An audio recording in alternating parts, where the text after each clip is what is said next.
Like, I feel like if Def Jam was doing it that hard, Hov wouldn't have made that much money off it. Because they would have probably, like, took that money back. I think he was getting most of his money off of guest appearances. This guy's probably getting, like, fucking 500,000 a verse. Yeah, that's true. That's another thing about, like, that end of the golden era is I feel like money was flowing, like, crazy back then. Like, people were getting bread for beats and for verses and shit, like, and for shows. You know what I mean? Like, them tours back then, like the backstage tour, you know. Yeah, I was gonna say that too, and look who was headlining him. That was Hov. Yeah, it was, and he had people like DMX supporting it.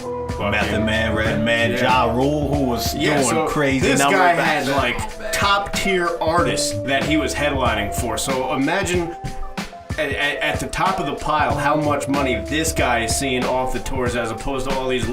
I don't want to say lower echelon artists because they were hot as hell back then. They were hot as hell, but I remember watching the backstage documentary, and Method Man and Redman said they would be out there and the seats weren't even like unfolded yet. You know what I mean? They were out there, people were still at the motherfucking door. And then nowadays they do a show at the fucking Poughkeepsie Civic Center. Yeah. And like half of the place is full. That's pathetic if you think about it. That's really the golden era. That is the golden era. That's what's wrong with fucking the world today, man.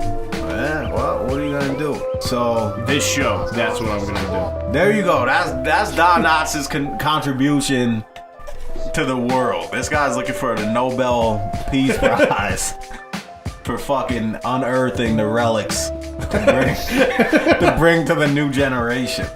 Guy was playing the Elder Scrolls before he came over. Mad spell casting and shit. So I got in a fucking argument with this guy about buying that shit. It looked mad hot at first, and then he goes out and buys it, trying to get me to fucking hop on board. It was trash though. Yeah, I know. I told you that. I saw the preview. I saw the preview, and I'm like, the first preview I saw, they didn't actually show the gameplay. But when that shit came out and they showed it, I'm like, this is fucking garbage. Yeah, that was trash. I couldn't even get on the server because it was like everybody had it, so you couldn't even get on the server. Yeah, that shit was trash. No. Be quiet. This guy he don't fuck with Madden. He don't fuck with Madden. Yeah, but I don't know. I'm saying, you know, I guess there's really not much. So you really came to argue that fact about the commercialism, but you will fight to the bloody death about the storytelling component. Nas versus Hov. Oh yeah, absolutely. Hands down. Hands down. Yeah. This guy told a story backwards. That's true. Yeah, I guess that's kind of some drop the mic shit. This guy just walk on stage like that's it. Lights out. Show and over. The worst part is it all made sense. Like there wasn't one thing that didn't like go chronologically backwards, if that means anything. Yeah. And even like his dialogue within the story, he said it like backwards. Yeah. So I fuck with Nas, and that was on Stillmatic, which was a fucking classic album to me also. So while we're on the fucking Jay-Z Nas shit, the battle between the two of them, obviously, like we've spoken about, you got Nas on it. Yeah.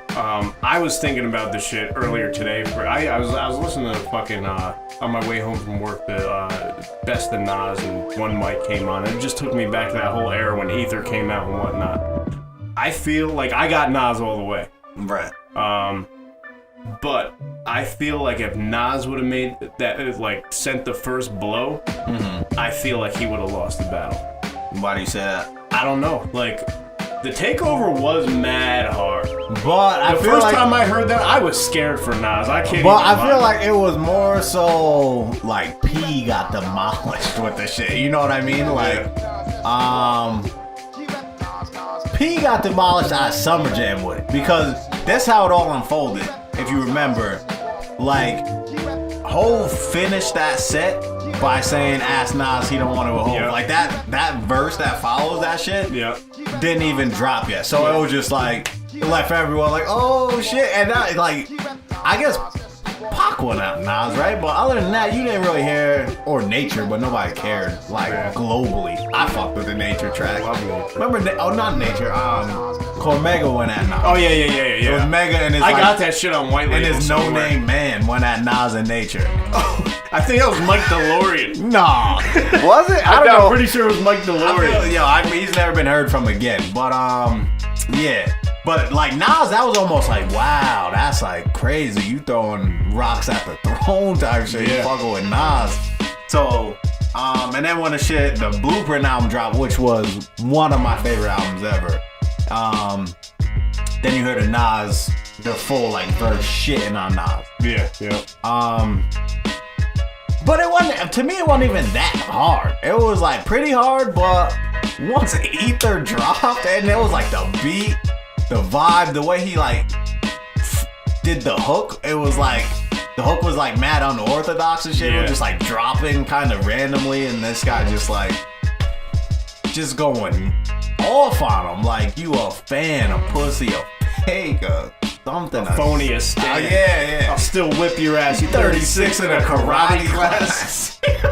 Like, you Taibo ho, trying to work it out. Yeah.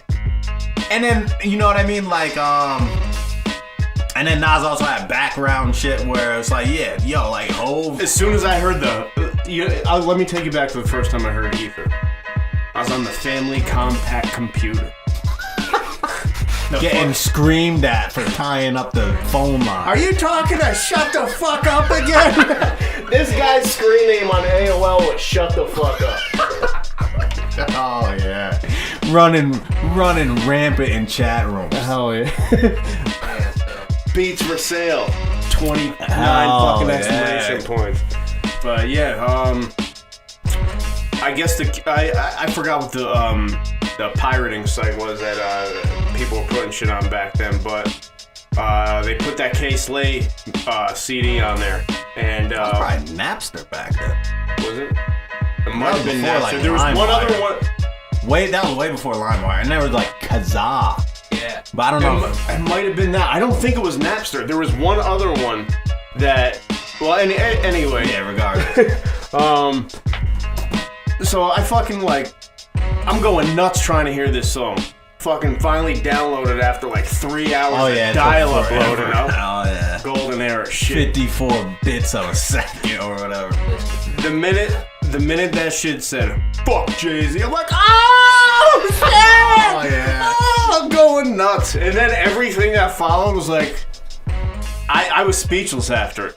It was definitely one of the best diss tracks ever, which is another show we got to do down the line. Yeah, no, I already plan on that. We'll do a whole show with diss tracks. Like, it might even take a couple of shows to actually complete that.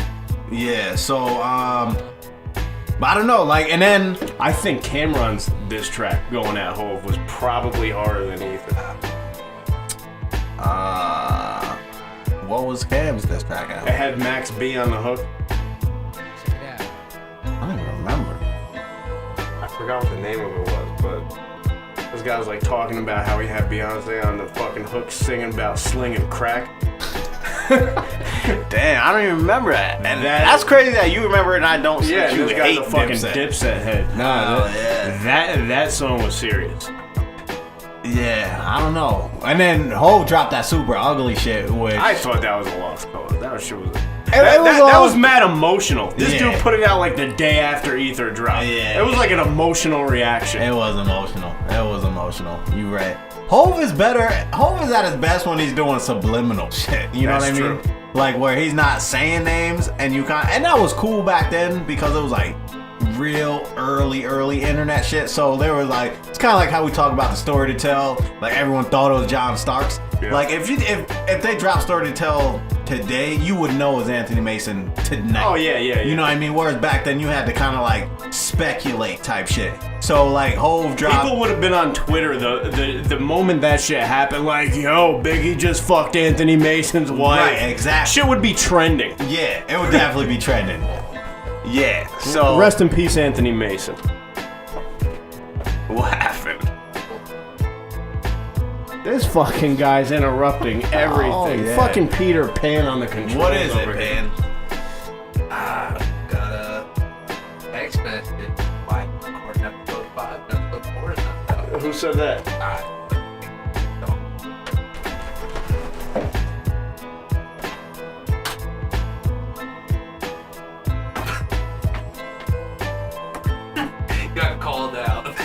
was fucking Tone.